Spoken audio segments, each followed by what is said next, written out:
आज हम आपको महाभारत से जुड़ी एक घटना बताते हैं जिसमें 5 पांडवों ने अपने मृत पिता पांडु का मांस खाया था।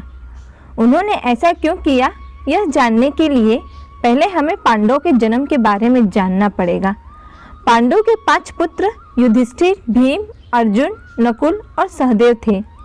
इनमें से युधिष्ठिर, भीम और अर्जुन की माता कुंती तथा नकुल और सहदेव की माता माद्री थी।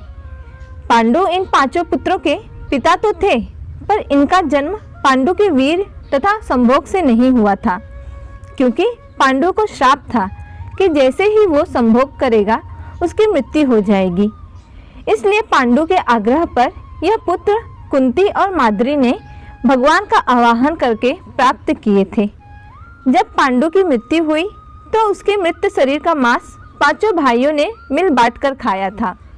उन्होंने ऐसा इसलिए किया क्योंकि स्वयं पांडु की ऐसी इच्छा थी।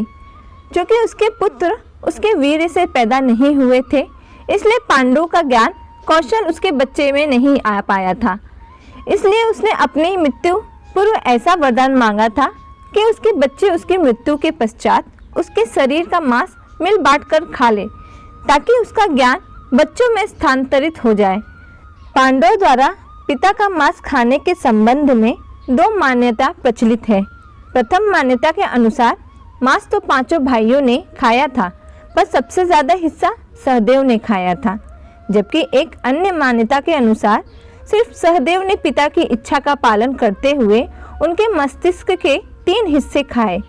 पहले टुकड़े को खाते ही सहदेव को इतिहास का ज्ञान हुआ, दूसरे टुकड़े को खाने में वर्तमान का और तीसरे टुकड़े को खाते ही भविष्य का। यही कारण था कि सहदेव 5 भाइयों में सबसे अधिक ज्ञानी थे और इससे उसे भविष्य में होने वाली घटनाओं को देखने की शक्ति मिल गई थी। शास्त्रों के अनुसार श्री कृष्ण के अलावा वह एकमात्र शख्स सदैव ही था जिसे भविष्य में होने वाले महाभारत के युद्ध के बारे में संपूर्ण बातें पता थी। श्री कृष्ण को डर था कि कहीं सहदेव यह सब बातें औरों को ना बता दे, इसलिए श्री कृष्ण ने सहदेव को श्राप दिया था कि यदि उसने ऐसा किया तो मृत्यु हो जाएगी।